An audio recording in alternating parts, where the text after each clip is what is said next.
Hello Eklavyans, I hope that you and your family are fit and fine. So Eklavyans, as you all know that we have started with organic chemistry with the chapter Introduction to Organic Chemistry, and in this chapter we have already discussed 5 sessions. So today I welcome you all to the next but very important and amazing session, that is session number 6. And in this session number 6 we will be discussing about how an organic compound can be represented, or what are the several ways in which an organic compound can be represented. Simple and sweet, it is representation of organic compound. So let us start the session. But before starting the session, let us quickly revise whatever we have discussed in session number 5. In session number 5, guys, if you remember, we have discussed homologous series and its characteristics or properties of homologous series in details. Okay, and I hope that after going through that particular discussion of homologous series, you must have got an in-depth knowledge of homologous series and its characteristics. Not only that, we have also discussed how a question can come on the basis of homologous series. So I hope that you must have gone through the session and enjoyed it as well. But if you have not gone through that session of homologous series, it's my personal recommendation that you should go and visit that session once to know in-depth knowledge of homologous series. So to visit that session, I have already provided that session number 5 link in the description of this video, so kindly go through it. And if you are new to the channel and yet not subscribed to the channel, then kindly subscribe that channel and do not forget to press that bell icon to get my latest updates of the videos. So after all these things, let us quickly see what we are going to discuss in session 6. In session 6, we'll be discussing representation of organic compound. Basically, an organic compound can be represented in 2 ways, that is molecular way and a structural way. We are going to see the pros and cons of both, that is molecular way and structural way as well.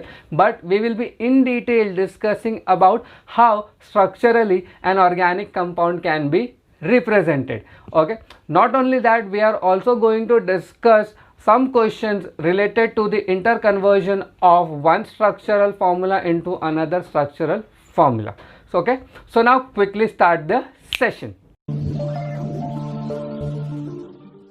So guys, as you all know that each and every session start with a motivational quote. So today's quote of the day is, do it with full dedication or don't do it at all. I'll again repeat it, do it with full dedication or don't do it at all. Simple सा meaning है, करना है तो पूरी शिद्दत से करो वरना मत करो. ठीक है, अगर आपने उस चीज़ को शिद्दत से नहीं की है, एफर्ट्स नहीं डाले हैं, पूरा फोकस होके नहीं किया है, तो आप कभी वो चीज़ को लाइफ में अचीव नहीं कर सकते. इसीलिए कहा जाता है कि किसी चीज़ को अगर दिल से चाहो तो वो आपको मिल जाएगी. ठीक है, तो पूरी शिद्दत लगा के मेहनत करो, आपका एम अचीव हो जाएगा. So let us start with the session with this motivational quote. Now, talking about representation of an organic compound. Okay, this organic compound can be basically represented in 2 ways. It can be basically represented in 2 ways, and that 2 ways are: first, an organic compound can be represented in terms of molecular formula.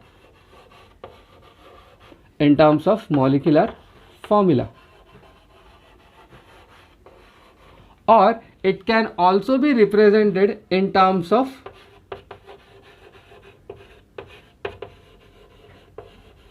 structural formula, and we'll be abbreviating structural formula as SF and molecular formula as MS. Okay, so basically there are 2 kinds of representation of an organic compound, one in terms of molecular formula and the another in terms of structural formula. Now talking about structural and molecular formula, we'll first discuss about molecular formula. Now pointers to be marked over here is, the first point in molecular formula that I want to mark is, by going through a molecular formula, ठीक है, by going through a molecular formula. तो just show you an example, let us take an example of C2H6O. Okay, so by going through this particular molecular formula C2H6O, so molecular formula gives us idea about the number of various elements present. It gives idea about number of various elements present. That means if you'll see this molecular formula, I can say that this particular organic compound consists of carbon, then hydrogen, and then oxygen. So first it gives us idea about the number of various elements present. Second, it gives idea about the total number of various elements present. अब ये दोनों चीज़ों का मतलब ये होता है, पहले तो ये अपने को ये बताता है कि एक मॉलिक्यूलर कंपाउंड या एक ऑर्गेनिक कंपाउंड या ऑर्गेनिक मॉलिक्यूल में कितने अलग अलग तरह के एलिमेंट्स प्रेजेंट है. जैसे इसमें कार्बन प्रेजेंट है, हाइड्रोजन प्रेजेंट है, ऑक्सीजन प्रेजेंट है. इसके साथ साथ वो ये भी बताता है कि कार्बन कितना प्रेजेंट है, हाइड्रोजन कितना प्रेजेंट है और ऑक्सीजन कितना प्रेजेंट है. जैसे इस एग्जाम्पल में देखा जाए तो यहाँ पे कार्बन 2 है, 2 एटम कार्बन के प्रेजेंट है, यहाँ पे हाइड्रोजन के 6 है एंड ऑक्सीजन का 1 ही एटम प्रेजेंट है. ठीक है, सो ये एक अच्छी बात करता है कि अपने को ये बता देता है कि एक ऑर्गेनिक कंपाउंड या मॉलिक्यूल में कितने एलिमेंट है, उस एलिमेंट के टोटल नंबर ऑफ एटम्स कितने प्रेजेंट है. तो पहले तो ये चीज़ ये बता देता है. बट इसका जो सबसे ज़्यादा बड़ा ड्रॉबैक्स है वो ये है, अगर मैं ये सबके ड्रॉबैक्स की बात करूँ, ड्रॉबैक का मतलब होता है लिमिटेशन, या ऐसी क्या चीज़ वो आइडिया यहाँ पे नहीं देता. ठीक है, सो ड्रॉबैक की अगर हम बात कर रहे थे, इसमें जो सबसे पहला ड्रॉबैक है वो ये नहीं बताता कि कितने टाइप ऑफ बॉन्ड प्रेजेंट है. ठीक है, सो सबसे पहले टाइप ऑफ बॉन्डिंग का आइडिया नहीं देता ये. ठीक है, टाइप ऑफ बॉन्डिंग का मतलब वो अपने को ये आइडिया नहीं देता कि क्या इसमें सिग्मा बॉन्ड प्रेजेंट है, क्या इसमें सिर्फ पाई बॉन्ड प्रेजेंट है, क्या इसमें दोनों प्रेजेंट है. ठीक है, इसके बारे में वो अपने को कोई भी आइडिया नहीं देता. एंड सिंस ये टाइप ऑफ बॉन्ड का आइडिया नहीं देता, दैट इज सिग्मा प्रेजेंट है या पाई प्रेजेंट है. ठीक है, दूसरा वो ये आइडिया भी नहीं दे पाएगा कि कितने टोटल नंबर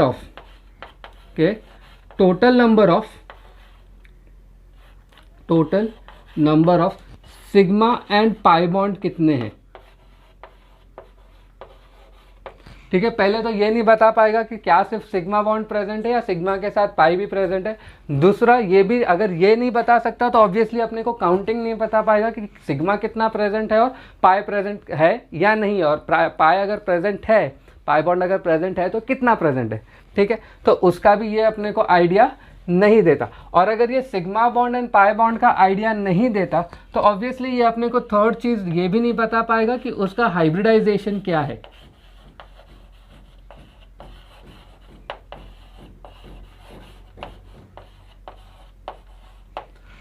ठीक है, मतलब कार्बन, जो दोनों कार्बन यहाँ पे प्रेजेंट है, क्या वो sp हाइब्रिडाइज है, क्या वो sp2 हाइब्रिडाइज है, क्या वो sp3 हाइब्रिडाइज है, इसके बारे में कुछ आइडिया नहीं दे पाएगा.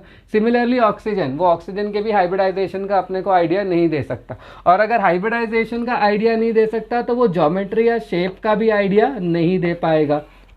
ठीक है, तो ना हाइब्रिडाइजेशन का आइडिया देगा, ना ज्योमेट्री का आइडिया देगा. ठीक है, ना ही उसके शेप का वो आइडिया दे पाएगा. कौन? Molecular formula. ठीक है, उसके बाद फोर्थ वाला अगर हम डिस्कस करें तो अगर वो हाइब्रिडाइजेशन की अगर आइडिया नहीं दे पा रहा है तो ऑब्वियसली वो अपने को ये भी नहीं पता पाएगा कि क्या वो जो ऑर्गेनिक मॉलिक्यूल है वो सैचुरेटेड है या अनसैचुरेटेड है. ठीक है, ना उसके सैचुरेशन के बारे में आइडिया दे पाएगा, ना उसके अनसैचुरेशन के बारे में आइडिया दे पाएगा. अनसैचुरेटेड है तो उसमें भी वो डबल बॉन्ड है या ट्रिपल बॉन्ड है, उसका भी वो आइडिया नहीं दे सकता. तो ये उसके कुछ ड्रॉबैक है. एडिंग टू दैट फिफ्थ वाले की अगर मैं बात करूँ, ठीक है, ये मॉलिक्यूलर फॉर्मूला अपने को उसके नेचर का भी आइडिया नहीं दे सकता. मतलब साइक्लिक नेचर का है या ओपन नेचर का है या एरोमेटिक कंपाउंड है, ठीक है, तो ये ना ये बता सकता है कि ये एलिफैटिक है, ठीक है,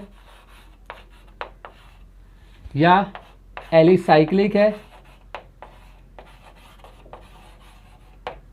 या अरोमेटिक है,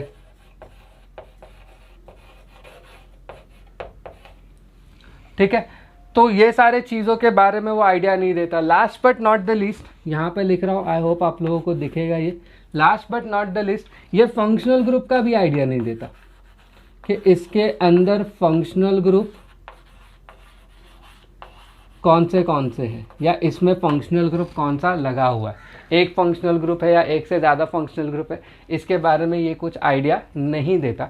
सो अगर हम इसकी बात करें तो ये सारे ही इसके क्या है, ड्रॉबैक्स है, ठीक है। तो अपने को ये चीज़ याद रखना है that molecular formula gives us idea about the various element present and the number of various elements present inside an organic compound, but it does not give idea about types of bonding, that is sigma bond or pi bond.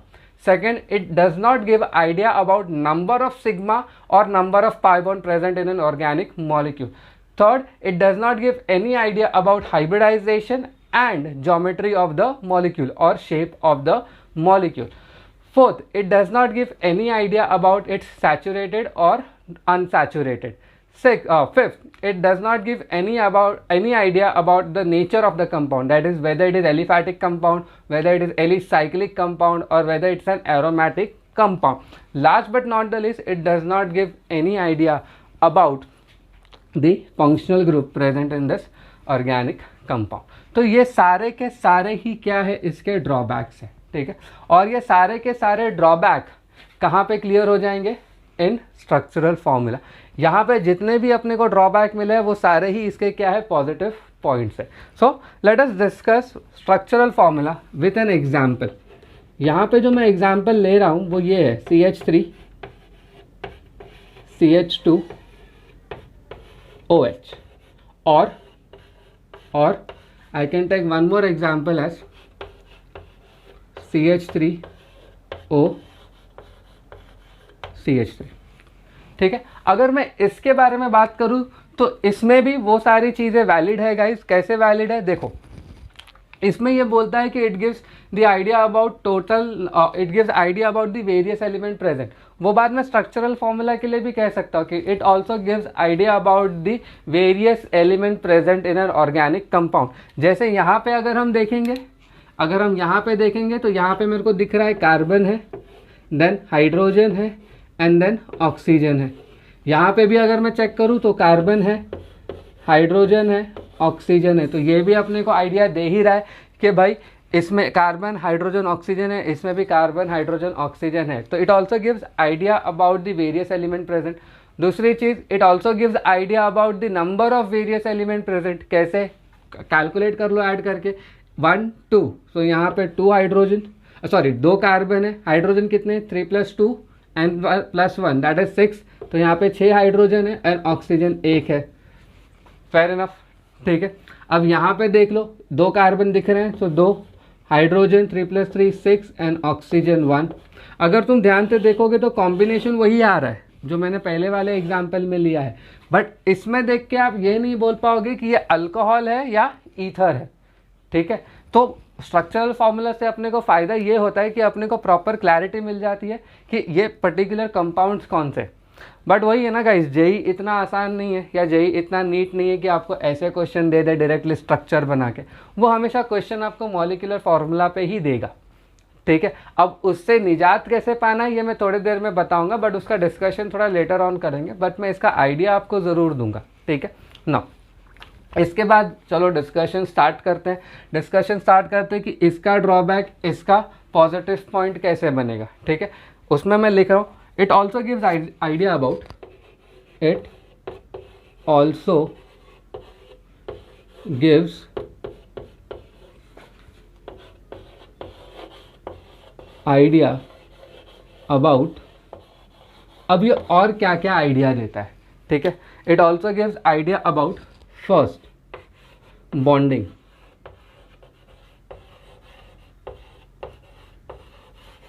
ये bonding के बारे में बताता है। कैसे, देखो, can I say that ये दोनों ही स्ट्रक्चर में सिर्फ और सिर्फ सिग्मा बॉन्ड प्रेजेंट है and absence of pi bond. Structure को देख के मैं बहुत क्लियरली बोल सकता हूँ कि इसमें सिर्फ सिग्मा बॉन्ड प्रेजेंट है और पाई बॉन्ड एब्सेंट है, ठीक है। दूसरी चीज it also give the idea about total number of sigma and pi bond. It also gives idea about total number of sigma and pi bond. जैसे sigma bond कितने check कर लेते हैं, 3 2 1, दैट इज 6 7 8। सो सिग्मा कितना है यहाँ पे, that is 8 sigma bond and pi bond कितना है 0। अगर मैं यहाँ पे चेक करूँ तो 3 + 3 6 7 8। हमने ऑलरेडी काउंट करना सीखा है सिग्मा एंड पाई बॉन्ड कैसे, तो इसमें भी 8 और 0 आ जाएंगे। तो आई होप आपको समझ रहा होगा कि ये बॉन्डिंग के बारे में भी बताता है कि ये सिग्मा बॉन्ड प्रेजेंट है या सिग्मा बॉन्ड प्रेजेंट है या पाई बॉन्ड प्रेजेंट है। दूसरा वो ये भी बताता है कि इसके अंदर कितना सिग्मा बॉन्ड है और कितने पाई बॉन्ड्स है। ये रहा एग्जाम्पल, ठीक है। ध्यान से देखो, मैं इसके ड्रॉबैक को इसके पॉजिटिव पॉइंट में कन्वर्ट कर रहा हूँ। Third, it also gives idea about hybridisation.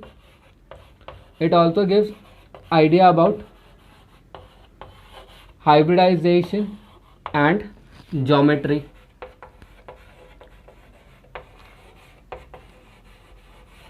ठीक है, it also gives idea about hybridization and geometry. कैसे मैं बोल सकता हूँ हाइब्रिडाइजेशन के बारे में बोल रहा है, जैसे कि देख लो, ये वाला कार्बन क्या है, ये वाला कार्बन sp3 है, सिमिलरली ये वाला कार्बन भी sp3 है एंड सिमिलरली ये वाला ऑक्सीजन भी sp3 है। यहाँ पे अगर हम देखेंगे तो ये sp3, ये sp3, ये sp3, मीन्स सारे के ही सारे क्या है, sp3 हाइब्रिडाइज है। मतलब ये प्लेनर स्ट्रक्चर नहीं होगा, ये 3 डायमेंशनल स्ट्रक्चर होगा, ठीक है। तो हाइब्रिडाइजेशन, सॉरी एस नहीं है, ये हाइब्रिडाइजेशन के साथ साथ उसके ज्योमेट्री के बारे में भी वो डिस्कस करता है, ठीक है। टॉकिंग अबाउट फोर्थ पॉइंट का ड्रॉबैक क्या था, ये सैचुरेटेड है या अनसैचुरेटेड है। अपने को आइडिया दे रहा है कि भाई ये दोनों ही कंपाउंड क्या है, एक सैचुरेटेड कंपाउंड है, तो ये भी आइडिया मिलेगा। अगर डबल बॉन्ड प्रेजेंट होगा तो स्ट्रक्चर में पता चलेगा कि वो डबल बॉन्ड है या नहीं है, ठीक है। तो ये आइडिया देता है सैचुरेटेड और अनसैचुरेटेड के बारे में भी आइडिया देता है, ठीक है। टॉकिंग अबाउट फिफ्थ पॉइंट, ये एलिफैटिक कंपाउंड है, ठीक है। ये एलिफैटिक कंपाउंड है, ना ही रिंग चेन है, ना ही ये रिंग है, ना ही ये एरोमेटिक है, सिंपली क्या एलिफैटिक। और उसमें से भी linear compound, not linear, basically straight chain compound है, ब्रांच चेन कंपाउंड भी नहीं है। तो उसके बारे में भी वो आइडिया देता है, जैसे यहाँ पे पता नहीं चल रहा था बट यहाँ पे पता चल रहा है, ठीक है। उसके बाद last but not the least, sixth point की अगर मैं बात करूँ तो एक तो अल्कोहल है और दूसरा क्या है, ईथर। मतलब ये फंक्शनल ग्रुप के बारे में भी आइडिया देता है, ठीक है। तो ये रहा एक major difference between molecular formula and structural formula. एक बार मैं वापस से आपको ये चीज़ें बता दूं, इस दोनों में ही आप ये पता कर सकते हो कि कितने डिफरेंट एलिमेंट्स प्रेजेंट है और उनका काउंट क्या है, ठीक है। बट मॉलिक्यूलर फार्मूला में ये सारे पॉइंट्स आप नहीं पता कर सकते, जैसे बॉन्डिंग नहीं पता कर सकते, सिग्मा एंड पाई बॉन्ड कितना है ये पता नहीं कर सकते, फिर उसका हाइब्रिडाइजेशन पता नहीं कर सकते, और हाइब्रिडाइजेशन पता नहीं है तो उसकी शेप नहीं बता पाओगे या ज्योमेट्री नहीं बता पाओगे। फिर उसको देखने के बाद आप ये नहीं कह सकते कि वो सैचुरेटेड है या अनसैचुरेटेड है, साइक्लिक कंपाउंड है या ओपन चेन कंपाउंड है या ब्रांच कंपाउंड है, ठीक है। उसके बाद आप ये भी नहीं बता पाओगे कि उसका फंक्शनल ग्रुप क्या है। तो ये सारी चीज़ें देख के हम कुछ बता नहीं सकते, ठीक है।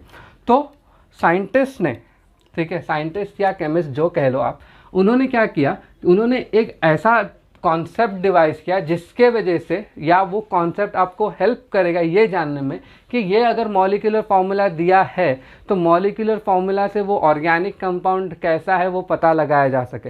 एंड उसी कॉन्सेप्ट का नाम है डिग्री ऑफ अनसैचुरेशन, जिसको हम DU बोलते हैं, जिसका फुल फॉर्म है डिग्री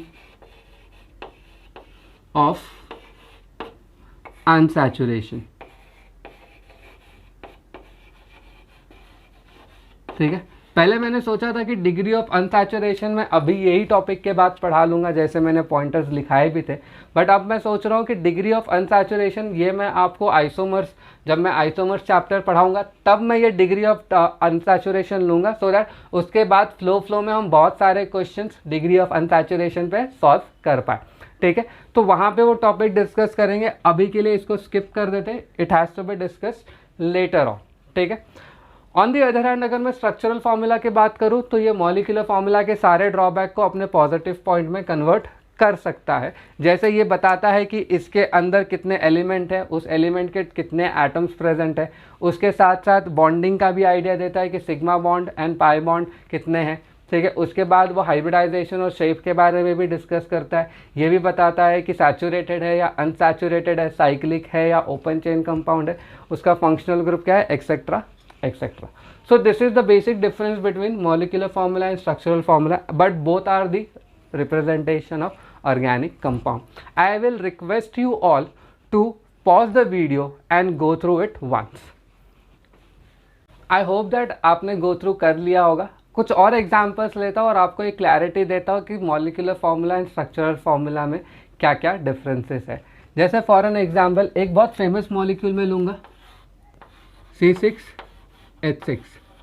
अब आप ये देख के झट से बोल पड़ोगे कि सर ये तो बेंजीन है, ये तो देखते ही अपने को पता चल जाएगा, और इसके बारे में तो हम सब जानते हैं कि ये साइक्लिक है, इसके सारे कार्बन आटम sp2 हाइब्रिडाइज होंगे, ये एक प्लेनार स्ट्रक्चर है, एरोमेटिक कंपाउंड है, etcetera etcetera etcetera.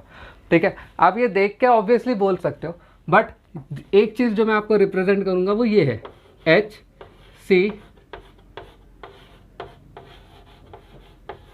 CH2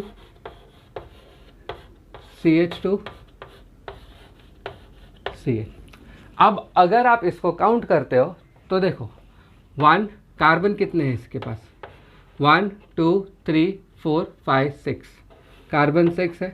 hydrogen कितने हैं इसके पास, 1 2 3 4 5 6। तो इसका मॉलिक्यूलर फॉर्मूला क्या हुआ, C6H6। देखो ये भी मॉलिक्यूलर फार्मूला C6H6 है, ये भी मॉलिक्यूलर फार्मूला C6H6 है। तो आप ये नहीं बोल सकते कि हमेशा C6H6 इज बेंजीन। हमने 10th में पढ़ा है कि C6H6 बेंजीन ही होगा, बट हर टाइम होगा ऐसा कंपलसरी नहीं है। इसके लिए स्ट्रक्चर का पता होना बहुत ज़्यादा कंपलसरी है। बेंजीन में अपने को पता है सारे ही sp2 हाइब्रिडाइज है, बट देखो यहाँ पे sp है, ये वाला भी sp है, देन sp3 है 2 कार्बन, एंड देन ये दोनों भी sp है। ठीक है, अब आप ध्यान से देखोगे तो इसमें sp2 हाइब्रिडाइज कार्बन है ही नहीं। ठीक है गाइस, तो प्लीज़ इसलिए इतना ध्यान रखना कि स्ट्रक्चरल फार्मूला का होना बहुत ज़्यादा इम्पॉर्टेंट है। ठीक है ना, अब थोड़ा सा आगे डिस्कस करते हैं हम इसके स्ट्रक्चरल फार्मूला की। अगर बात की जाए तो स्ट्रक्चरल फार्मूला को और बहुत तरीके से हम रिप्रेजेंट कर सकते हैं। बेसिकली हम जो डिस्कस करने वाले हैं वो ये है types of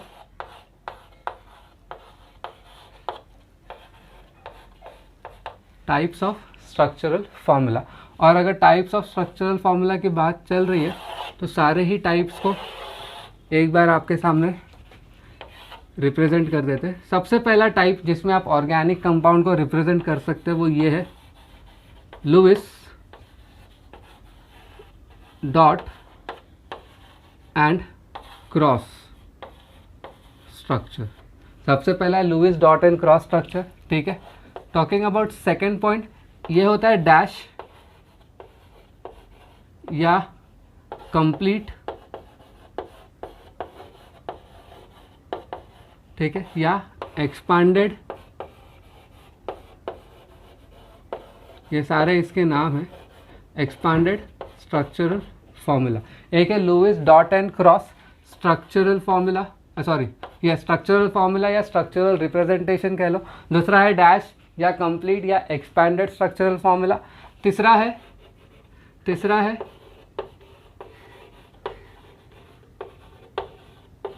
condensed structural formula. Last but not the least bond line structural formula. ठीक है, तो ये सारे इसके टाइप्स है कि एक ऑर्गेनिक कंपाउंड को आप इतने सारे टाइप्स में रिप्रेजेंट कर सकते हो, बट डिपेंड करता है कि ऑर्गेनिक कंपाउंड किस तरह का है। ठीक है, ऐसे बहुत से स्पेसिफिक ऑर्गेनिक कंपाउंड्स है जिसको आप अगर बॉन्ड लाइन पे रिप्रेजेंट करोगे तो ही वो अच्छे दिखेंगे।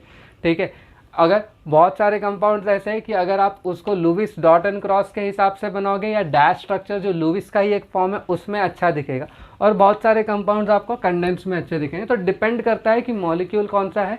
ठीक है, बट और एक चीज़, ये सारे के सारे आपस में इंटर कन्वर्टेबल है, जिसका हम क्वेश्चंस भी डिस्कस करने वाले हैं। So let us start with the first one, that is Lewis dot and cross structural formula.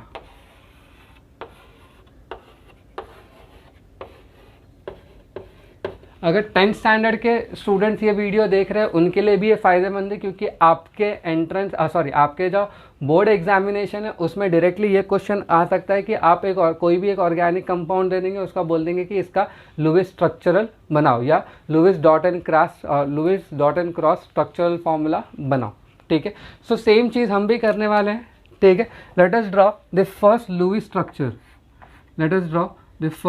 Structure of methane. ठीक है, first Lewis structure of what? Methane, that is nothing but CH4। ठीक है, but Lewis dot and cross structure draw करने से पहले I like to ask you one question. Please इस question का answer comment करके ज़रूर बताना। The question is what is the basis to draw Lewis dot and cross structure. I'll again repeat my question. What is the basis to draw Lewis dot and cross structure? I'll again repeat the question. Lewis के dot and cross structure बनाने के लिए basis क्या है? ठीक है, I hope आपने answer comment कर दिया होगा। Okay, so the basis is nothing but the valence shell electron या the electron which is present in the outermost shell. ठीक है, so that is the basis to draw what? Lewis dot and cross structural formula. जैसे carbon के अगर मैं बात करूं valence shell electron की, कार्बन एंड हाइड्रोजन की बात करूं और उसमें वैलेंस शेल इलेक्ट्रॉन कितने हैं, तो कार्बन में वैलेंस शेल इलेक्ट्रॉन 4 होंगे एंड हाइड्रोजन में 1 होगा। तो अगर मीथेन का अगर स्ट्रक्चर मेरे को ड्रॉ करना है तो आई ड्रॉ कार्बन के 4 डॉट्स, 1 2 3 4, हाइड्रोजन का 1 क्रॉस एंड देन हाइड्रोजन।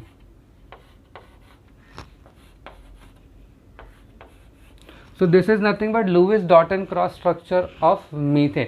एक चीज याद रखना, आप दोनों ही डॉट रख सकते हो। मैंने डॉट एंड क्रॉस इसलिए यूज किया है so that I can show you the carbon electron and hydrogen electron अलग अलग। ठीक है, मेरा ड्रॉ करने का डॉट एंड क्रॉस का मतलब बस इतना सा था कि मैं कार्बन एंड हाइड्रोजन के इलेक्ट्रॉन को अलग अलग बता पाऊँ और आपको कन्फ्यूजन ना हो। Okay, so that is the case. समझ लो, मान लो उन्होंने कुछ दूसरा क्वेश्चन पूछ लिया, for an example second question पूछ लिया उन्होंने, draw the dot and cross structure of ethene. ठीक है, तो ईथीन का आप कैसे ड्रॉ करोगे? We know that ethene is what? CH2 double bond CH2। ठीक है, तो हम क्या करेंगे?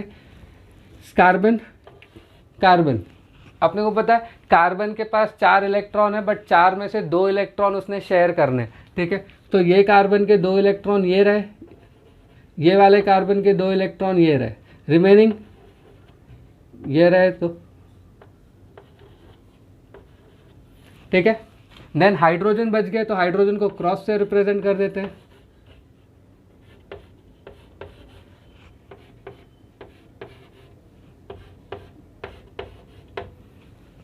तो ये हो गया ईथीन।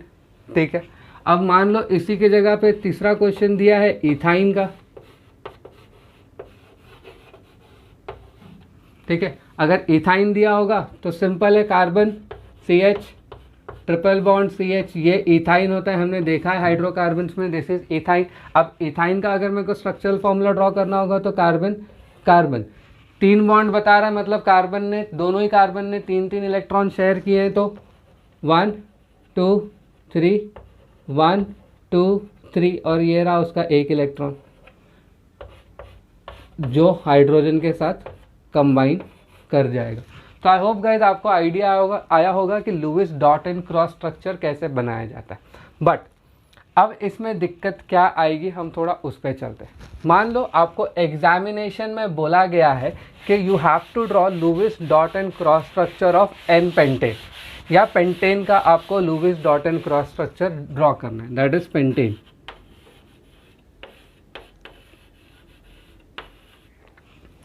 ठीक है, पेंटेन का डॉट एंड क्रॉस स्ट्रक्चर आपको बनाने का। तो पेंटेन कितना क्या होता है, दैट इज C5H12। तो अगर पेंटेन का स्ट्रक्चर मैं ड्रॉ करना स्टार्ट करूं तो 1 2 3 4 5।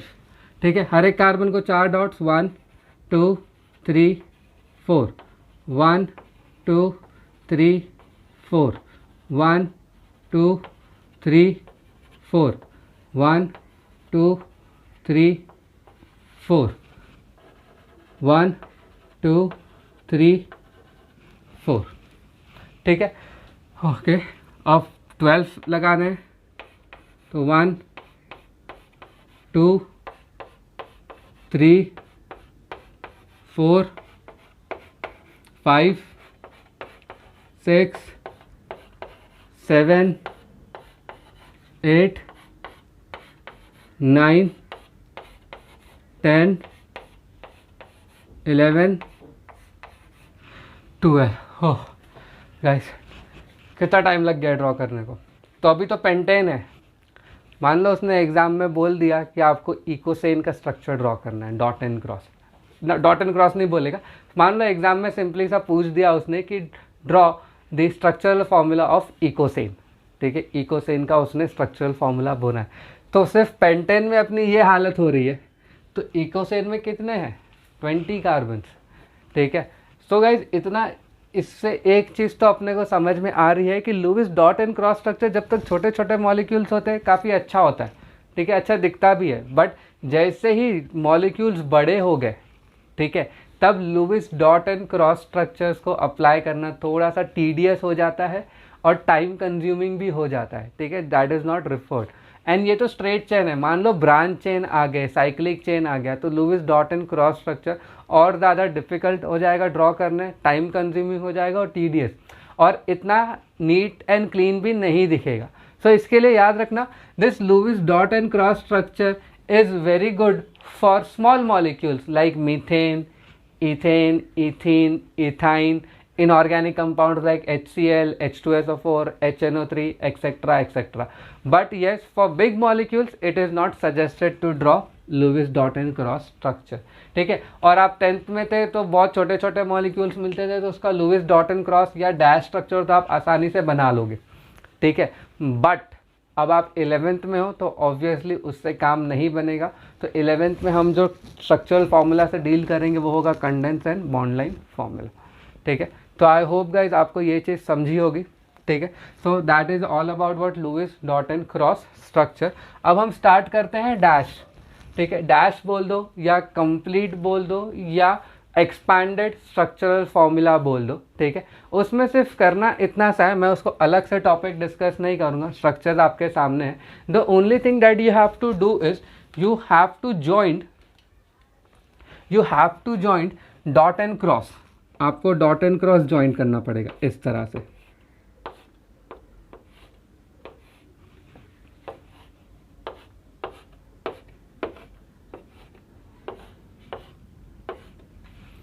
ठीक है, आपको इस तरह से डॉट एंड क्रॉस जॉइंट करना पड़ेगा। सिमिलरली यहाँ पे ये जॉइंट कर दिया, फिर ये जॉइंट हो गया, फिर ये जॉइंट हो गया, फिर ये जॉइंट हो गया, ये जॉइंट हो गया। ठीक है, सो इस तरह से बस आपको जो भी आपने लुईस में डॉट एंड क्रॉस बनाया था उसके डॉट एंड क्रॉस को बस एक लाइन के थ्रू जॉइंट कर दो। ठीक है, और दूसरी चीज़ एक करनी है कि ये जो डॉट एंड ये थे इसको पूरा ही एलिमिनेट करना, ये दिखना नहीं चाहिए बेसिकली इस तरह से। ठीक है, सारे मॉलिक्यूल्स में नहीं कर रहा हूँ, बट आई होप इतना आपको समझ जाएगा कि हम इस पे डिस्कशन नहीं कर रहे इतना डिटेल्स में। ठीक है, बेसिकली इस तरह से, जैसे इसको मेरे को अगर कंप्लीट डैश स्ट्रक्चर में लिखना है या कंप्लीट एक्सपैंडेड में लिखना है तो आई राइट C ध्यान दोगे तो इसमें कोई भी डॉट एंड क्रॉस नहीं दिख रहा है ना, तो इसमें इस तरह से लिखना है, ठीक है। अगर यही वाला मेरे को लिखना है तो I write it in this वे।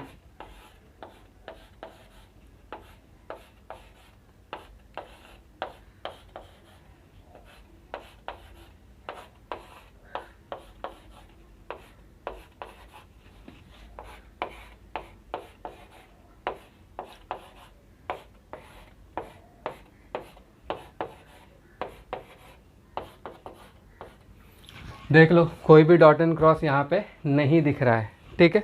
तो आई होप गाइस आप लोगों को at least Lewis dot and cross और डैश स्ट्रक्चर में डिफरेंस समझ में आया होगा। बहुत बेसिक सा था।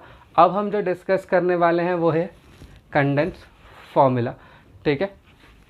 So now let us start with condense structural formula. While drawing or while writing condensed structural formula, the care must be taken that in condensed structural formula, the similar atoms or groups are clubbed together and written as ones. If there is more than one group, it is always written in parentheses, and if there is any branching present, then also it is written in the parentheses. Parenthesis is nothing but a curved bracket. So let us discuss that example, and to take that example, okay, the first example that I am going to take is pentane. We have just now discussed the complete structure of methane, which was represented something like this.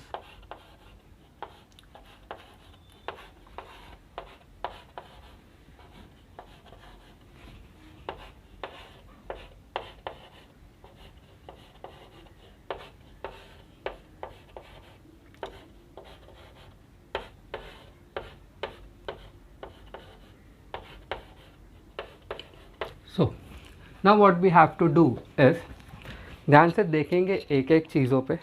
अब इस वाले carbon पे ध्यान देते हैं, main M इस carbon पे है, ठीक है। तो ये वाले कार्बन को मैं एक बार वापस से ड्रॉ कर लेता हूँ। इस वाले कार्बन पे अगर हम ध्यान देखें तो देयर आर 3 हाइड्रोजन, एंड तीनों हाइड्रोजन्स में कोई डिफ्रेंशिएट नहीं कर सकते हैं, तो हम उसको लिख सकते हैं CH3 कंडेंस करके, ठीक है। फिर आगे बढ़ते हैं, ये रहा वो बॉन्ड। फिर ये वाले कार्बन पे ध्यान दो, ठीक है, ये वाले कार्बन पे। अगर अब ये वाले कार्बन की बात करें तो इसके पास 2 हाइड्रोजन है, तो इधर क्या आ जाएगा CH2। फिर आगे बढ़ो, ये वाले कार्बन पे ध्यान दो, 2 हाइड्रोजन है तो CH2। फिर वापस से CH2। लास्ट वाले कार्बन पे अगर हम ध्यान देंगे तो 3 हाइड्रोजन है तो CH3।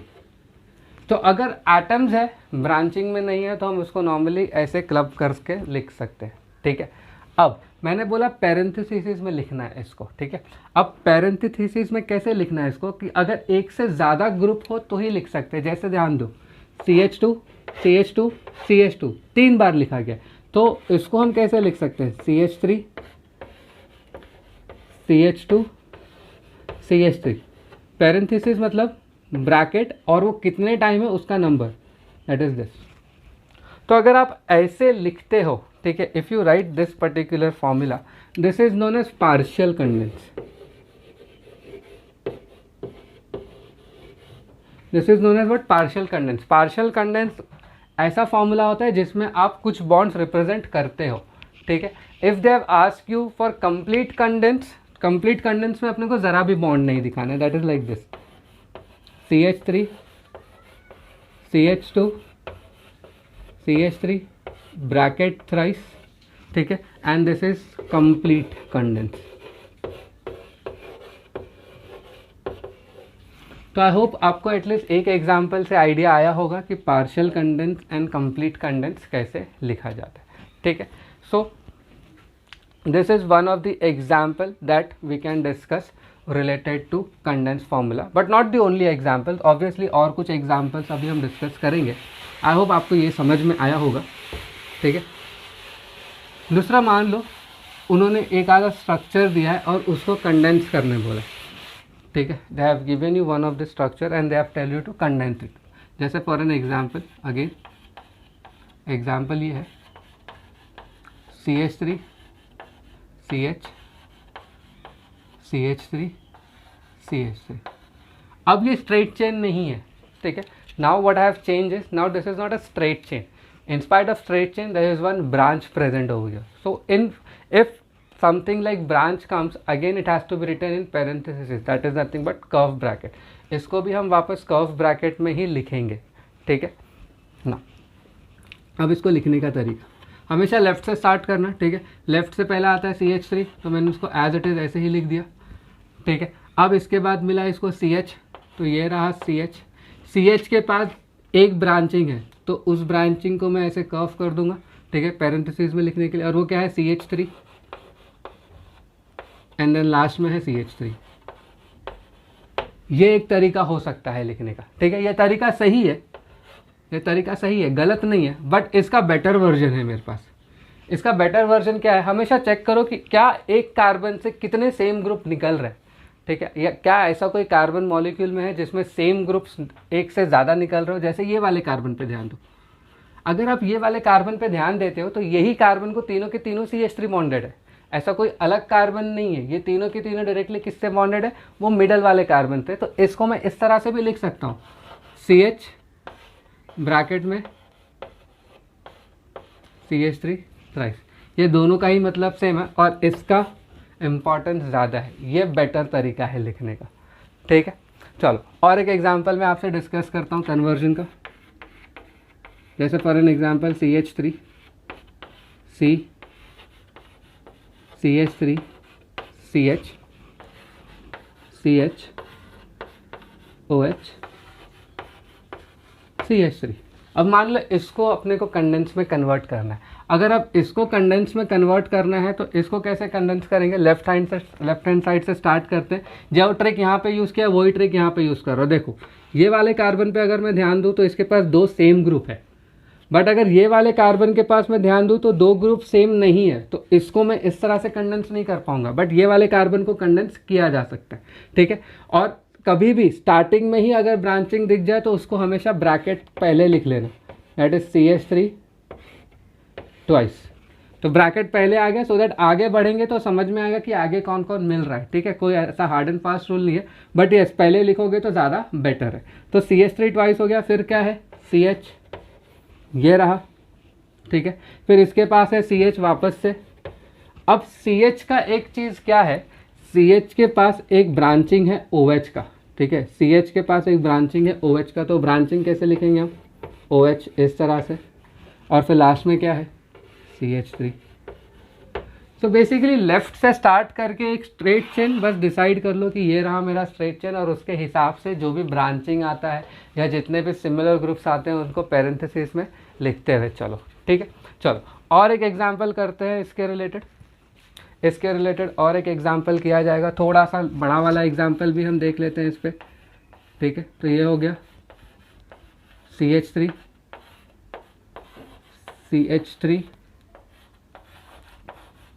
CH3 CH2 CH2 C Cl CH3 C Br Br CH CH3 CH3। थोड़ा लेवल एलिवेट किया है और अच्छा खासा बड़ा एग्जाम्पल लिया है। प्लीज़ एक काम करना, वीडियो को यहीं पे पॉज करो और ट्राई करो इसको सॉल्व करने की, ठीक है। सी गाइज, आप अगर एंगेज जितना करोगे ना, अगर आप चाहते हो कि ये सेशन बहुत अमेजिंग लगे, आपको समझ में आए, तो प्लीज़ एक काम करना कि मैं जो भी क्वेश्चंस दूं अब से कन्वर्जन का, जब तक मैं एक्सप्लेन कर रहा हूँ तब तक आप ध्यान से सुनो। नोट्स का टेंशन मत लो, क्योंकि नोट्स तो जैसे कि आपको पता है कि इंस्टाग्राम हैंडल का लिंक मिलने वाला है, बट जैसे ही मैं क्वेश्चन लिख दूँ और बोलूँ कि पॉज करो, तो प्लीज़ पॉज करके उसको सॉल्व ज़रूर कर लेना।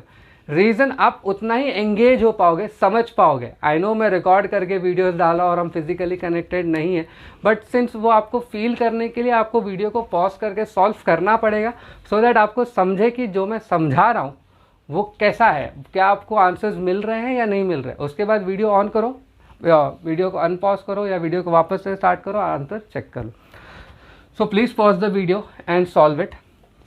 और मैं उम्मीद करता हूँ कि आपने वीडियो पॉज करके इसको सॉल्व किया होगा। अगेन मेरे को लेफ़्ट से राइट जाना है, तो लेफ़्ट से राइट में मैंने ये वाला चेन सेलेक्ट कर लिया। मेरे को स्ट्रेट चेन ही सिलेक्ट करना है, याद रखना लॉन्गेस्ट चेन की बात नहीं कर रहा, स्ट्रेट चेन।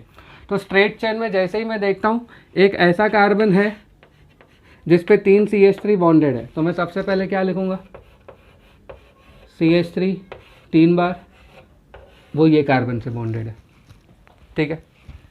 उसके बाद आगे चलता हूँ तो मेरे को दिखता है कि CH2 2 बार है, तो फिर CH2 को 2 बार लिख दूंगा, ठीक है। फिर उसके आगे बढ़ूँ तो मेरे को दिखता है कार्बन, बट अब दिक्कत ये हो गई है कि कार्बन के पास ब्रांचिंग तो है, तो ब्रांचिंग अलग अलग है।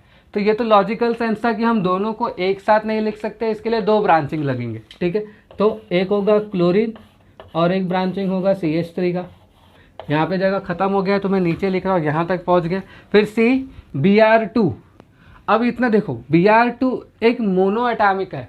Br2 क्या है, एक मोनो एटॉमिक एटम है, तो इसके लिए ब्रैकेट की ज़रूरत नहीं पड़ेगी, आप डायरेक्टली Br2 लिख सकते हो, ठीक है। या अगर आपने इसको इस तरह से लिखा है CBr इन ब्रैकेट 2, तो ये भी सही है, कोई दिक्कत नहीं है, ठीक है। सो आप दोनों ही तरीके से लिख सकते हो, कोई दिक्कत नहीं है। मैं यहाँ से आगे बढ़ रहा हूँ। फिर अगर यहाँ से अगर मैं ध्यान दूँ ये वाले कार्बन पे, ठीक है, ये वाले कार्बन पे 2 CH3 क्या है, सेम है, तो फाइनली क्या लिख दूंगा, CH, ठीक है। तो ये इसका आंसर है, प्लीज़ चेक कर लो, और अगर आपको आंसर सही मिला है तो थम्स अप ज़रूर करना है यहाँ पे, ठीक है, सो दैट मुझे समझ जाएगा कि आपने वीडियो देखा है, सॉल्व किया है और आपको आंसर सही मिला है। इसमें बस एक चीज़ मैं हाईलाइट करना चाहता हूँ कि अगर लेफ्ट हैंड साइड से कभी भी ब्रांचिंग आ जाए, लेफ्ट हैंड साइड कभी भी अगर ब्रांचिंग में आए, तो याद रखना कि वो उसके जस्ट नेक्स्ट कार्बन को बिलोंग करेगा, ठीक है। अगर बीच में कोई ब्रांचिंग आ जाए तो वो हमेशा प्रीवियस वाले कार्बन को बिलोंग करेगा, और अगर एंड में ब्रांचिंग आ जाए तो अगेन वो प्रीवियस वाले को ही बिलोंग करेगा। जैसे फॉर एन एग्जाम्पल देखो, ये वाला जो ब्रांच है या ये वाला जो ब्रैकेट है वो उसके नेक्स्ट वाले कार्बन को बिलोंग कर रहा है, बट ये जो आगे वाले ब्रैकेट है वो इसको बिलोंग कर रहा है। चेक कर लो, ये तीनों CH3 भी इससे है, ये दोनों CH2 भी इसी से कनेक्टेड है लाइन से, ठीक है।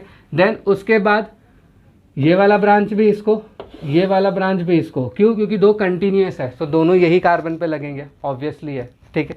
फिर उसके बाद CBr2 तो ऑब्वियसली CH2 जैसा आप लिख सकते हो। फिर उसके बाद लास्ट में एक है वो इससे कनेक्टेड है। अब इसमें जो सबसे बड़ा डाउट मेरे को जो स्टूडेंट्स पूछते हैं या जो बच्चे पूछते हैं मेरे से, वो ये पूछते हैं कि सर हमें ये बताइए कि इसका जो ये वाला ग्रुप था CH2 2 बार, वो तो आपने स्ट्रेट चेन में लिखा है, ठीक है, और यहाँ पे जो ब्रैकेट 2 है उसको आपने ब्रांच में लिखा है, तो हमें कैसे पता चले कि CH2 को कब ब्रांच में लेना है और कब ब्रांच में नहीं लेना, ठीक है। ये एक सबसे बड़ा डाउट होता है स्टूडेंट का कि उनको पता ही नहीं चलता कि क्या CH2 ब्रांचिंग में है या स्ट्रेट चेन में। तो उसके लिए एक बहुत सिंपल सा रूल याद रखना, CH2 कभी भी ब्रांचिंग में आ ही नहीं सकता, उसको थोड़ी देर में मैं प्रूफ भी करूँगा, but CH2 can never be a part of branch. Reason, let us check. मान लो कुछ इस तरह का स्ट्रक्चर है, CH3 CH CH3 and CH2 को मैंने क्या कर दिया है, ब्रांच में लगा दिया। ये स्ट्रक्चर बन ही नहीं सकता। क्यों नहीं बन सकता, वो ये है कि इस कार्बन के ऊपर बॉन्ड्स चेक करो कितने बॉन्डिंग है, ठीक। अगर ये कार्बन के ऊपर आप बॉन्ड्स ध्यान से चेक कर रहे हो तो इसमें आपको बहुत क्लियरली दिख रहा होगा कि कार्बन ने 2 हाइड्रोजन के साथ बॉन्ड बनाया, एक यहाँ पे बॉन्ड बताया, तो ओनली 3 बॉन्ड्स, मतलब एक बॉन्ड की शॉर्टेज है उसको। और अगर एक बॉन्ड शॉर्टेज है मतलब मॉलिक्यूल में क्या है, इंस्टेबिलिटी, और ऐसा मॉलिक्यूल एग्जिस्ट नहीं करता, इसके लिए आप ये स्ट्रक्चर ड्रॉ नहीं कर सकते, ठीक है। तो याद रखना दूसरी चीज़ जो आपको याद रखनी है, वो मेरे को स्टूडेंट कभी कभार बोलते हैं कि सर CH3 ब्रैकेट में क्यों नहीं आ सकता, तो चलो मैं आपको वो भी एक एग्जाम्पल दे देता हूँ। देखो CH3 नॉट ब्रैकेट में, CH3 मिडल में क्यों नहीं आ सकता, I am really sorry for this thing, CH3 middle में क्यों नहीं आ सकता, तो ऐसे कुछ और एग्जाम्पल हम देख सकते हैं। कोई स्टूडेंट्स इस तरह से लगा देते हैं, ठीक है, CH3 2 लाइन से लगा दी, बट इसमें एक चीज़ अगर आप ध्यान दोगे ये कार्बन पे, तो 1 बॉन्ड 2 बॉन्ड 3 बॉन्ड, तो it has become pentavalent,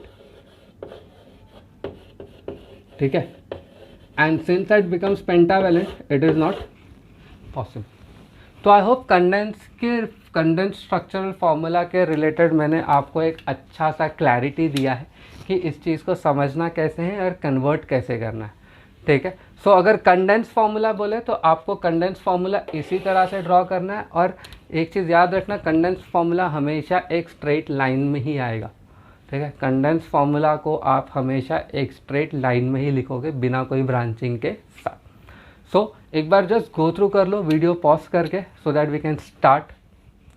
So now let us start with the last type of structural representation or structural formula, that is bond line structural formula or bond line formula or bond line structural representation. These are some several names given to it. We are writing bond line formula. Now this bond line formula, according to my knowledge, it was first used by Friedrich August Kekule.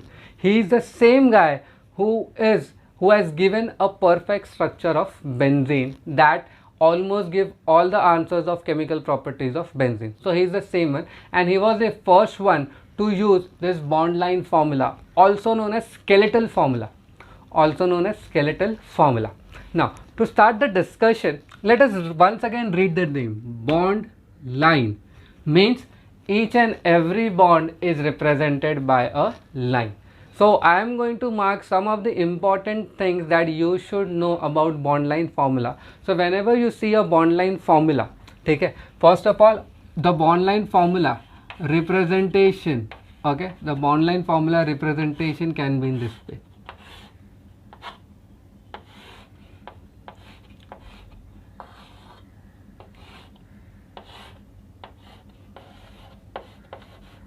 So this is an example. This is an example of what bond line formula. I have randomly drawn some structures, ठीक है। Now to understand bond line formula, what you have to do is first, ठीक है, first of all carbon to carbon bonds are represented as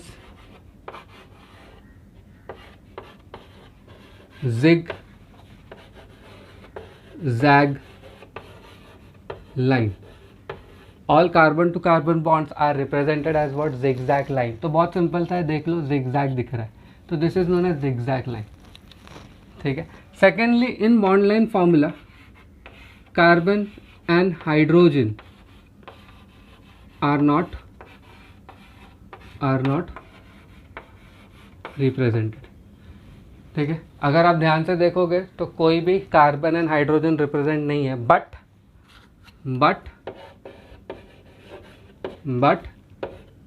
if hydrogen is a part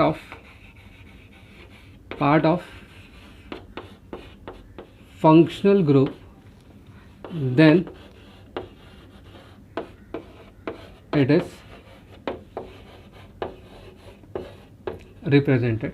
Example something like this.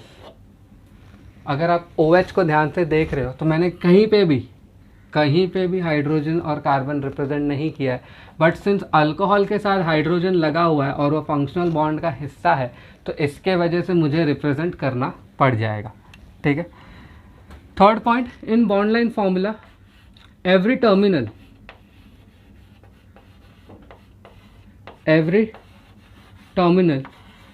and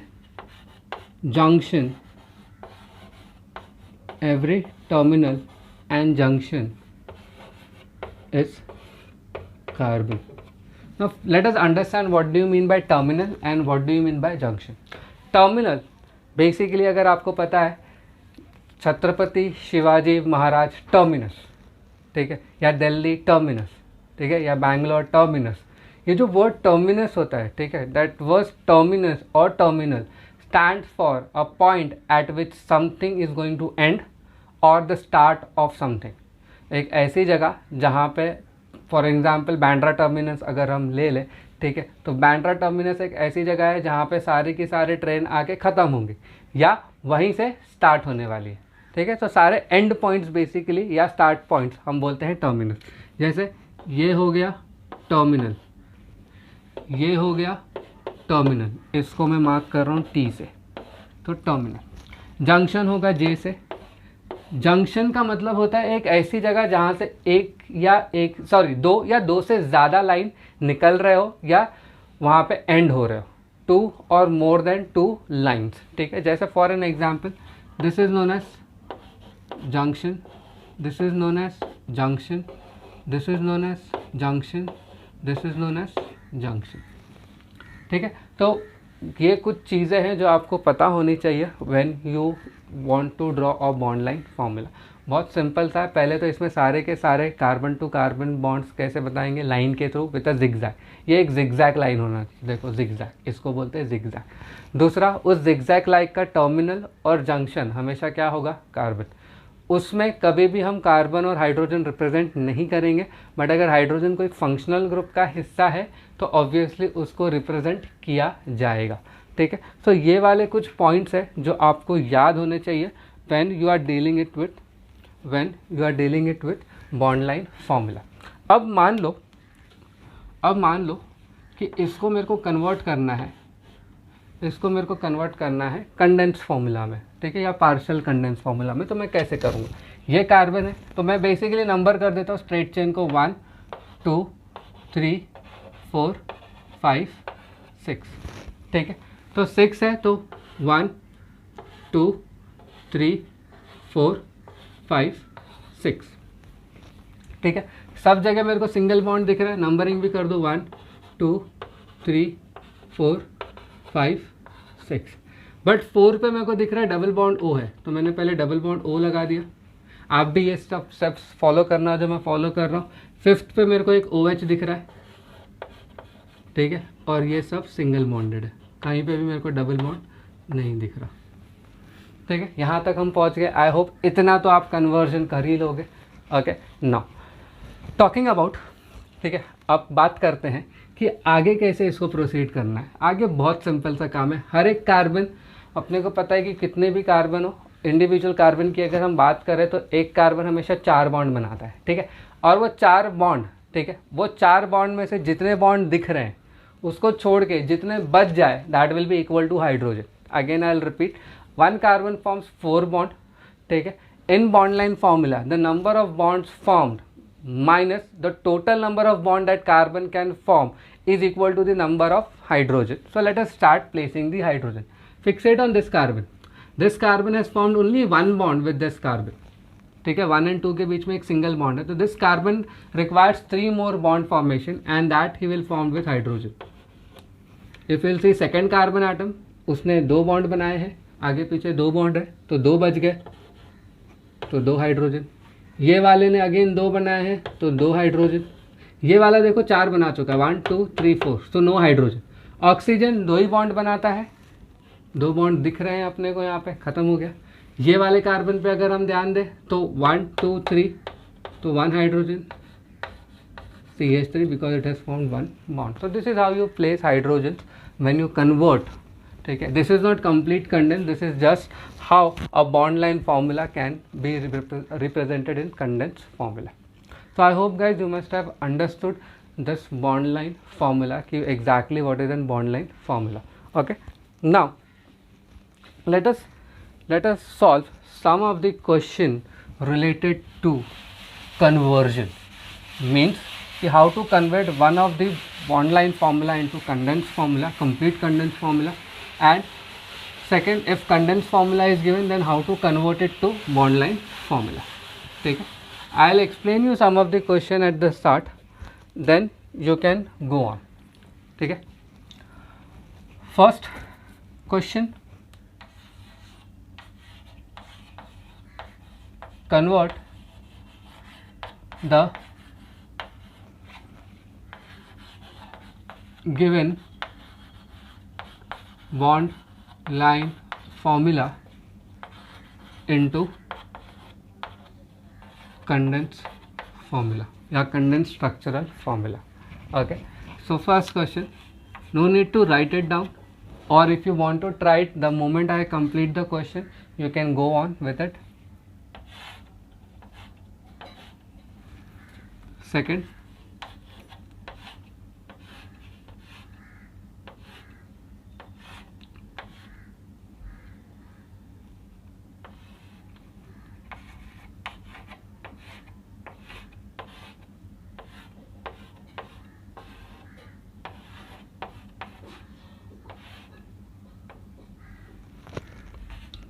third, and this is the fourth one.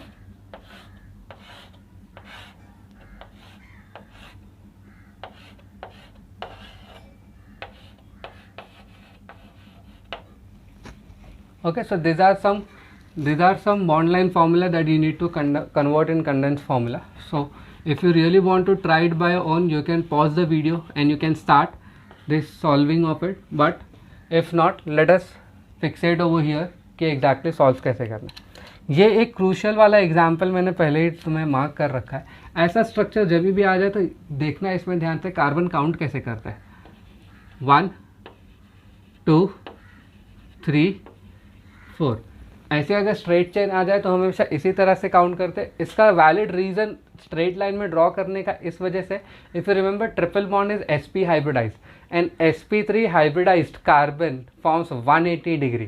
तो अगर आप उसको angle में बनाओगे तो पहले तो वैसे बनेगा ही नहीं, ठीक है, एंगल स्ट्रेन बहुत ज़्यादा आ जाएगा, ठीक है. तो इसके वजह से हम उसको एंगल में ड्रॉ ना करके इस तरह से रिप्रेजेंट करते हैं. बट यस, अगर आपको एंगल में इस तरह से कुछ दिख जाए, फॉर एन एग्जाम्पल, ठीक है, अगर आपको एंगल में इस तरह से वो दिख जाए तो कंफ्यूज मत हो ना, यहाँ पे एक कार्बन है, यहाँ पे दूसरा कार्बन होगा, ठीक है, तो उसमें कोई कंफ्यूजन की बात नहीं आएगी. बट अगर इस तरह से स्ट्रेट लाइन स्ट्रक्चर दिया है तो आपको समझना पड़ेगा, because of presence of triple bond and that bond angle of triple bond is 180 degree, इसको हमने स्ट्रेट चेन रखा है. So let us draw the corresponding structure. 1 2 3 4. तो 4 कार्बन ड्रॉ करने, 1 2 3 4. ये तीनों के बीच, ये दो के बीच में ट्रिपल बॉन्ड है, इधर सिंगल बॉन्ड, यहाँ पे सिंगल बॉन्ड. सो यहाँ पे एक ही बॉन्ड है तो 3 हाइड्रोजन. ओके, ये वाला 4, ये वाला 4, यहाँ पे एक ही बॉन्ड है तो 3 हाइड्रोजन. तो आई होप आप लोगों को समझ में आ रही है बात है. अगेन ये वाला 1 2 3 4 5, ठीक है, तो 5 कार्बन है, तो 1 2 3 4 5.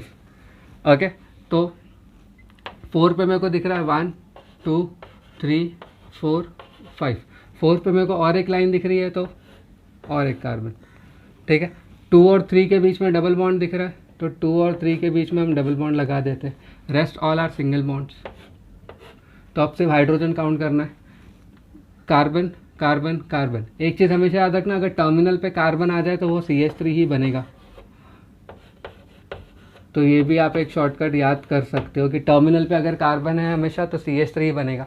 फिर उसके बाद ये वाले कार्बन पे ध्यान दो, 1 2 3, 3 ही बॉन्ड है तो 1 हाइड्रोजन, 1 2 3 तो 1 हाइड्रोजन, 1 2 3 तो 1 हाइड्रोजन. तो ये हो गया इसका कन्वर्जन.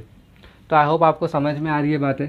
1 2 3 4, ठीक है, तो 4 कार्बन यहाँ पे भी लगेंगे. 1 2 3 4, 1 2 3 4. कर दिया पहला प्रोसेस. सेकंड प्रोसेस क्या है, 2 और 3 के बीच में क्या दिख रहा है, डबल बॉन्ड. 4 पे क्या दिख रहा है, एक डबल बॉन्ड ऑक्सीजन और एक OH, ठीक है. देन उसके बाद single bonds, fine. And then last but not the least, ये कार्बन के पास सिंगल बॉन्ड है तो 3 हाइड्रोजन, यहाँ पे 3 बॉन्ड है तो 1 हाइड्रोजन, 3 बॉन्ड है तो 1 हाइड्रोजन. दैट्स इट, ठीक है. ये वाला ट्राई कर लेते हैं. 1 2 3 4 5. तो 5 कार्बन ड्रॉ करना है. 1 2 3 4 5. तो ये रहे 5 कार्बन एटम, ठीक है. फिर उसके बाद ब्रांचिंग में क्या है, एक Br दिख रहा है, ठीक है. उसके बाद 1 2 कार्बन दिख रहे हैं थर्ड वाले पे, तो 1 2 कार्बन हो गए, ठीक है. फोर्थ वाले पे एक डबल बॉन्ड O है एंड फिफ्थ वाले पे कुछ नहीं है. फिर उसके बाद सिंगल बॉन्ड्स लगाने हैं अपने को सब जगह. टर्मिनल है तो CH3, टर्मिनल है तो CH3, टर्मिनल है तो CH3. ये हो गए 4 बॉन्ड कंप्लीट. इसके पास 3 बॉन्ड है, सॉरी ये Br है, इसके पास 3 बॉन्ड है तो CH, इसके पास 3 बॉन्ड है तो CH, 2 बॉन्ड है तो CH2, ठीक है. So this is nothing but how you are going to convert bond line formula into condense formula. But ये कंप्लीट कंडेंस नहीं है. जैसे ये वाले स्ट्रक्चर पे अगर हम ध्यान दें, ठीक है, so this structure can be converted as CH3 CH double bond CH, then again CH, CH3 twice. ये इसका कंप्लीट कंडेंस फॉर्मूला है, ठीक है।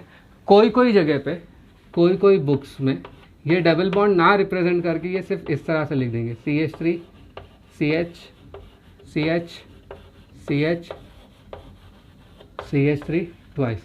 तो आपको अपने प्रेजेंस ऑफ माइंड से ये पता करना पड़ेगा कि कहाँ पे डबल बॉन्ड आएगा और कहाँ पे डबल बॉन्ड नहीं आएगा, ठीक है। इसके ऊपर भी हम कुछ कन्वर्जन्स के क्वेश्चन करेंगे, बट आई होप दैट आपको ये वाला पॉइंट समझा होगा कि how to convert a bond line formula into condense formula. Video pause करके एक बार जस्ट गो थ्रू कर लो। Okay, now will be discussing that how to convert a given condense formula into bond line formula। अब हम ये discuss करने वाले हैं कि कंडेंस फार्मूला को हम बॉन्ड लाइन फार्मूला में कैसे कन्वर्ट करते हैं। तो प्रोसेस एक एक करके बता रहा हूँ, प्लीज़ ध्यान से उसको सुनना समझना।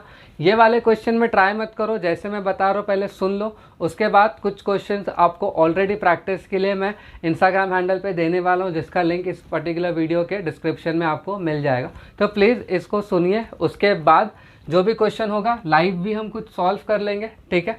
अभी के लिए सबसे पहला स्टेप, चाहे मॉलिक्यूल कैसा भी दिया हो, हमेशा एक स्ट्रेट चेन चुन लेना, ठीक है। You have to select a straight chain, ठीक है। अब वो स्ट्रेट चेन आप कैसे सिलेक्ट करोगे, मैं ये वाला सेलेक्ट कर रहा हूँ, ऑल्दो इसमें कोई ब्रांच है नहीं, but still first step straight chain select कर लो, फिर दूसरा नंबरिंग कर दो उसको लेफ्ट टू राइट,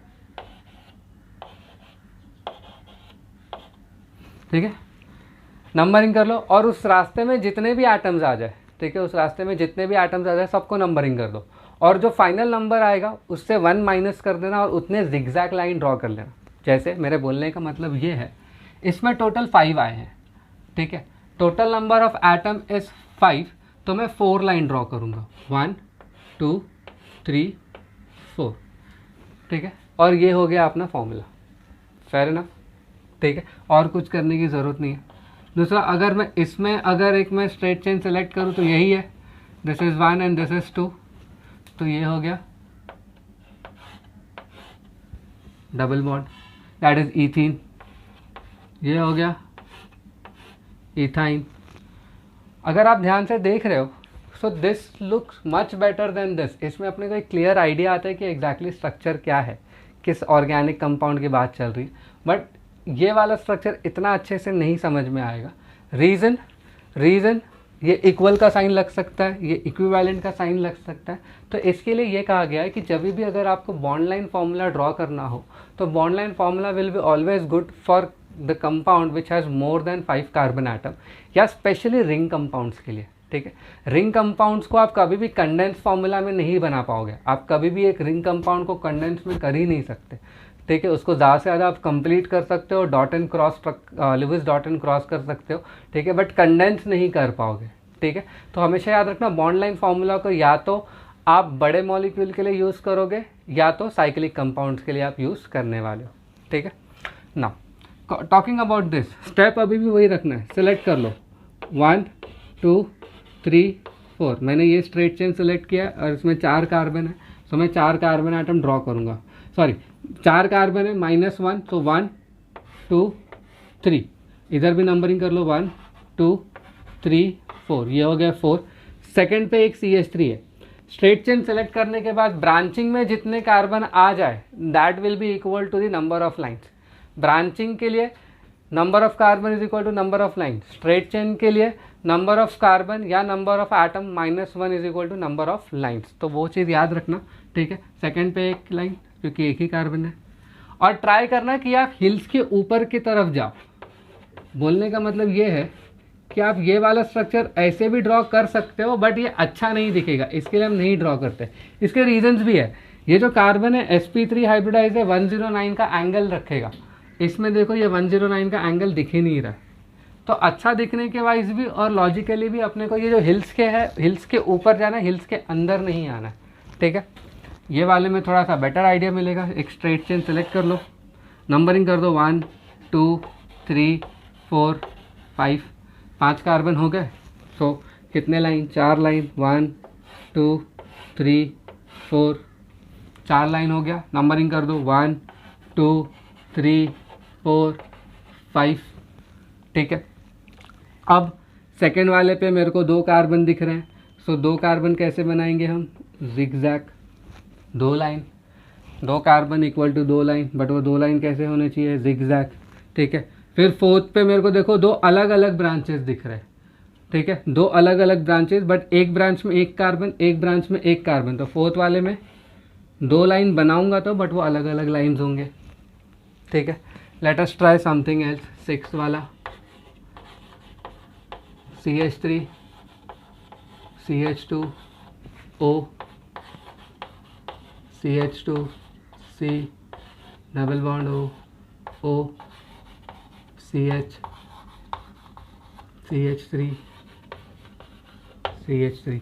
अब मान लो इस तरह का कुछ स्ट्रक्चर दिया है, तो इसमें भी अपने को क्या करना है, एक स्ट्रेट चेन सेलेक्ट कर लेना है, नंबरिंग कर दो 1 2 3 4 5 6 7 8, ठीक है। 8 है मतलब कितने लाइन्स आएंगे टोटल, 7 लाइन्स, तो 7 लाइन्स ड्रॉ कर लेते हैं अपन, 1 2 3 4 5 6 7, ठीक है, 1 2 3 4 5 6 7 8।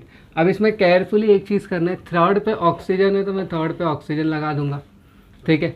6 पे वापस ऑक्सीजन है तो मैं ऑक्सीजन लगा दूंगा, सबसे पहली चीज़, ठीक है। हेट्रो एटम हम हमेशा दिखाएंगे, हेट्रो एटम्स दिखाते हैं, सिर्फ कार्बन हाइड्रोजन रिप्रेजेंटेड नहीं होता, ठीक है। फिर 5th में क्या है, डबल बॉन्ड हो, 7th पे क्या है, एक CH3, तो ये रहा इसका एग्जाम्पल, ठीक है। चलो कुछ और प्रैक्टिस करते हैं। अब तक तो मैंने ओपन कंडेंस दिया था, अब मैं कंप्लीट कंडेंस देता हूँ, ठीक है। सो क्वेश्चन की जो बात चल रही है, या और एक क्वेश्चन अपन ट्राई कर लेते हैं, something like CH3 C CH2 CH3 OH, then CH2 CH2 C triple bond N CH C double bond OH। मान लो अब ये स्ट्रक्चर ड्रॉ करना है, ठीक है। अगेन इसमें भी कोई चीज़ चेंज नहीं है, सबसे पहले स्ट्रेट चेन सेलेक्ट कर लो, स्ट्रेट चेन सेलेक्ट करने के बाद 1 2 3 4 5 6, ठीक है, 6 कार्बन हो गए तो कितने लाइन बनेंगे, 5 लाइन, ठीक है। 1 2 3 4 5, नंबरिंग कर दो 1 2 3 4 5 6, ठीक है। अब 6th वाले पे एक डबल बॉन्ड O है और एक OH है, ठीक है। 5th वाले पे आएंगे तो ट्रिपल बॉन्ड N है, C ट्रिपल बॉन्ड N, ठीक है। फिर सेकंड वाले पे 2 ब्रांचिंग दिख रही है, एक ब्रांचिंग में 2 कार्बन है, तो ये रहे 2 कार्बन और ये रहा OH। सो इस तरह से आप कन्वर्जन करते हो, ठीक है। अब इसके बाद जो मैं डिस्कस करने वाला हूँ आपसे, ठीक है, ये थोड़ा सा हायर लेवल का है। अब हम पूरा कंप्लीट कंडेंस देखेंगे, कंप्लीट कंडेंस से सीधा बॉन्ड लाइन स्ट्रक्चर हम कैसे ड्रॉ कर सकते हैं। तो अगला जो क्वेश्चन आने वाला है that is convert directly into bond line formula. Condense formula दिया है, जैसे for an example CH3 CH2 twice, then oxygen CH2 twice, then CO C CH3 thrice, ठीक है। मान लो इस तरह का कोई क्वेश्चन आपको दिया हुआ है, ठीक है, और अगर इस तरह के क्वेश्चन को आपको पहले डायरेक्टली बॉन्ड लाइन में कन्वर्ट करना है तो पहले स्ट्रक्चर को ओपन कर लो। अभी स्ट्रक्चर ओपन कैसे होगा उस पर ध्यान देना। पहले वाले कार्बन से स्टार्ट कर रहा हूँ, CH3, ठीक है। CH3 के बाद CH2 है, अपने को पता है CH2 हमेशा स्ट्रेट चेन में बनेगा, कितने हैं, 2 है, तो CH2 CH2। फिर उसके बाद मेरे को दिख रहा है ऑक्सीजन, तो ये रहा ऑक्सीजन। फिर उसके बाद वापस से 2 CH2 है, तो CH2 CH2। फिर उसके बाद CO है, ठीक है। अब CO आप डायरेक्टली ऐसे ही लिख दो CO, या अगर फंक्शनल ग्रुप का थोड़ा बहुत भी आइडिया है तो यह आएगा C double bond O, then C। अब 3 CH3 है तो 1 2 3। अब कुछ स्टूडेंट शायद टेंशन में आए होंगे कि सर फंक्शनल ग्रुप का आइडिया नहीं है तो क्या करना है, उसकी भी आपको ज़रा भी टेंशन नहीं लेनी है, ठीक है। फंक्शनल ग्रुप का जो भी डिस्कशन होने वाला है वो इस चैप्टर के एंड में होने वाला है। तो अभी अगर आपको फंक्शनल ग्रुप का आइडिया नहीं है सो वेट करो उस सेशन के लिए, जैसे ही वो सेशन होगा तो आपको क्लैरिटी मिल जाएगी कि कौन से फंक्शनल ग्रुप होते हैं और उनके बीच में बॉन्डिंग कैसी होती है, ठीक है। So nothing to worry. अब जैसे यही कर लिया आपने, अब लाइफ बहुत आसान हो जाएगी, लाइफ झिंगा लाला हो जाएगी आपकी। कैसे? सिलेक्ट कर लो स्ट्रेट चेन, नंबर कर लो 1 2 3 4 5 6 7 8 9। सर टोटल कितना है? 9 कार्बन। तो लाइन कितने ड्रॉ करने हैं? 8। तो 1 2 3 4 5 6 7 8। नंबरिंग कर दो 1 2 3 4 5 6 7 8 9, ठीक है। अब 4 पे मेरे को दिख रहा है एक ऑक्सीजन, तो मैं यहाँ पे ऑक्सीजन लगा दूंगा। 7 पे मेरे को दिख रहा है डबल बॉन्ड O, तो मैं डबल बॉन्ड O लगा दूंगा। 8 पे 2 ब्रांचेस है, दोनों में एक एक कार्बन है, तो 2 ब्रांचेस दोनों में एक एक कार्बन आ गए, ठीक है। और कोई चीज़ बची नहीं है, ठीक है। तो इस तरह से आप इसको ओपन करते हो। मान लो आपको एग्जाम में क्वेश्चन कुछ दिया है ये वाला,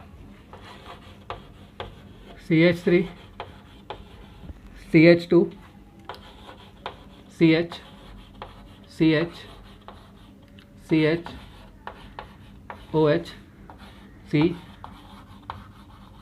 CH3 थ्राइस, ठीक है। अब इसको आपको ओपन करना है और कंडेंस से बॉन्ड लाइन में भी ले आना है। तो सबसे पहला स्टेप CH, जो जैसा दिया वैसा लिख दो जब तक ब्रैकेट नहीं आ रहा है। तो CH3 CH2 CH CH CH। अच्छा, अब ये ब्रैकेट जैसे मैंने बताया पीछे वाले को बिलोंग करेगा, ठीक है। तो यहाँ पे क्या आ जाएगा? OH। फिर आगे क्या है? C। अब वापस से ये वाला जो ब्रांच है वो किधर आ जाएगा? पीछे वाले पे आ जाएगा। तो इसके पास भी 3 CH3 है, 1 2 3, ठीक है। बट इसमें एक चीज़ जो प्रॉब्लमेटिक हो गई है वो ये है, इस पे ध्यान दो। सब जगह तो हमने सिंगल बॉन्ड लगाया है, कोई दिक्कत नहीं है, बट प्रॉब्लम ये हो रही है ये कार्बन के वैलेंसीज फिल नहीं हो रहे। 1 2 3 1 2 3 सिर्फ 3 ही बॉन्ड बना रहा है, मतलब वहाँ पे उसने हिडन क्या रखा है? Double bond. तो वो डबल बॉन्ड आपको ऐसे रिप्रेजेंट करना पड़ जाएगा, ठीक है। अब जैसे ये चीज़ आपने पकड़ ली, या लाइफ बिकम मोर सिंपल। कैसे? अब स्ट्राइट चेन सेलेक्ट कर लो 1 2 3 4 5 6 7 7, मतलब अपने को कितने लाइन ड्रॉ करनी है? 6 लाइन्स। तो 1 2 3 4 5 6, ठीक है। 1 2 3 और 4 के बीच में डबल बॉन्ड, ठीक है। 4 5 के उधर OH, 6 पे 2 CH3, ये रहा, ठीक है। कुछ क्वेश्चंस आपको ऐसे भी आ सकते हैं, like CH3 twice CH C C CH OH C O, ठीक है। Then CO CH CH3 twice, ठीक है। अब इसमें भी सेम चीज़, जैसे मैंने बताया था, अगर लेफ्ट में ब्रैकेट आ जाए तो किसको बिलोंग करेगा? फर्स्ट उसके नेक्स्ट कार्बन को। बाद में ब्रैकेट आ जाए तो पीछे वाले कार्बन को, बाद में ब्रैकेट आ जाए तो पीछे वाले कार्बन को। तो let us start drawing. CH को मैं पहले लिखूंगा, ठीक है। CH के पास 2 ब्रांचेस है, तो ये रहा एक CH3, ये रहा एक CH3। अच्छा, एक चीज़ याद रखना, आप उसको नीचे भी लिख सकते हो, CH3 और दूसरा नीचे CH3 लिख सकते हो, कोई दिक्कत नहीं है, कैसे भी लिखो, बट वो दोनों ही CH3 ये वाले CH से बॉन्डेड होना चाहिए, ये याद रखना। फिर उसके बाद C, सिंगल बॉन्ड C, ठीक है। देन CH OH, ये रहा। Then CO, that is C double bond O। Then ये रहा CH CH3 CH3। अब वापस से अगर ध्यान दोगे तो ये वाले कार्बन की वैलेंसी सेटिस्फाई नहीं हो रही है, 2 लगाने पे भी सेटिस्फाई नहीं हो रही है, तो यहाँ पे क्या होगा? ट्रिपल बॉन्ड होगा, ठीक है। अब ये ट्रिपल बॉन्ड आपको अगर ड्रॉ करना है तो किस तरह से ड्रॉ करना होगा? आप सिंपली ऐसे भी ड्रॉ कर सकते हो। देखो कितने, सॉरी हम पहले सेलेक्ट कर ले, लॉन्गेस्ट चेन सेलेक्ट कर लिया, 1 2 3 4 5 6 7 8, 8 है मतलब 7 लाइन्स, तो 1 2 3 4 5 6 7, ठीक है, 7 लाइन हो गई। अब 7 लाइन में फर्स्ट सेकेंड थर्ड, थर्ड और फोर्थ के बीच में क्या है, ट्रिपल बॉन्ड, तो आप ऐसे ट्रिपल बॉन्ड लगा दो। 4 5 के पास क्या है, OH, 6 के पास क्या है, डबल बॉन्ड हो, 7 के पास क्या है, एक CH3, ठीक है, ये थोड़ा सा ऊपर रखते हैं सो दैट कन्फ्यूजन ना है, फेयर इनफ, ठीक है। और एक चीज़ जो रहेगी सेकंड पे क्या है, एक CH3। तो आई होप गाइस आपको थोड़ा बहुत कन्वर्जन का एक क्लैरिटी मिला होगा कि एग्जैक्टली ये क्वेश्चंस को सॉल्व कैसे करते हैं, ठीक है। रही बात प्रैक्टिस क्वेश्चंस की, तो प्रैक्टिस क्वेश्चंस का ऑलरेडी लिंक मैं इस वीडियो के डिस्क्रिप्शन में देने वाला हूँ। सो प्लीज़ नेक्स्ट टाइम आप जब भी आओ चैनल पे तो मेक श्योर करना कि आप वो प्रैक्टिस क्वेश्चन सॉल्व करके आओगे, बिकॉज जो मेरा नेक्स्ट नोटिफिकेशन आपको मिलेगा that will be the solution for this particular part. तो प्लीज़ इतना कोशिश करना कि आप वो क्वेश्चन सॉल्व करके आओ, ठीक है। सॉल्व करने के बाद ही आप वीडियो सॉल्यूशन देखना, एंड वीडियो सॉल्यूशन के साथ साथ मैं नोट्स भी, उसका जो सॉल्यूशन है इन फॉर्म्स ऑफ रिटन, वो भी मैं अपलोड कर दूंगा इंस्टाग्राम पे। तो वीडियो सॉल्यूशन जैसे ही आप ओपन करोगे उसके अंदर लिंक मिलेगा, एंड देन आपको उस वहाँ से भी आपको सॉल्यूशन मिल जाएगा। और अगर आपने इंस्टाग्राम पे फॉलो कर रखा है तो वैसे भी जैसे ही मैं अपलोड करूँगा सॉल्यूशन, आपको उसका सॉल्यूशन का नोटिफिकेशन आ जाएगा, ठीक है। तो आई होप गैस कि आपको समझा होगा कि what is a representation of an organic compound, कितने तरीके होते हैं, दैट इज़ मॉलिकुलर वे होता है, एक स्ट्रक्चरल वे होता है। स्ट्रक्चरल वे में भी 4 टाइप होते हैं, पहला होता है Lewis dot and cross, then second is dash, expanded या कंप्लीट, तीसरा होता है condense, last but not the least bond line formula. Lewis और डैश स्ट्रक्चर हम हमेशा तब यूज़ करते हैं जब मॉलिक्यूल्स छोटे हो, like methane, ethane etcetera. But condense वाला कब यूज़ करते हैं, जब मॉलिक्यूल्स बड़े हो, ठीक है। But condense formula does not hold good for a very large molecules और साइक्लिक कंपाउंड। तो उसके लिए हमने जो बेस्ट मॉलिक्यूलर फार्मूला पढ़ा है that is bond line formula, और ये रहा बॉन्ड लाइन फार्मूला का एग्जाम्पल, जहाँ पे सारे कार्बन टू कार्बन बॉन्ड्स हमेशा जिगजैग लाइन के थ्रू दिखाई जाएंगे, कार्बन और हाइड्रोजन कभी नहीं दिखाया जाएगा, ठीक है। बट अगर हाइड्रोजन फंक्शनल ग्रुप का हिस्सा है तो उसको दिखाया जाएगा, ये रहा एग्जाम्पल। और उसके टर्मिनल्स एंड जंक्शंस हमेशा क्या होंगे, कार्बन होंगे। तो I hope guys you must have understood today's session and you must have enjoyed as well, and all the concept of converting a particular structural formula into another structural formula is also clear. But still, if you have any doubts, you can mail me. Mail ID is given in the description box, or you can comment on this particular video as well, all your doubts, or you can text me on Instagram as well. Whenever I have time, I will definitely revert to your each and every doubts. So till then guys, आज हम यहीं पे रुकते हैं. Next time we'll meet with another amazing session of organic chemistry.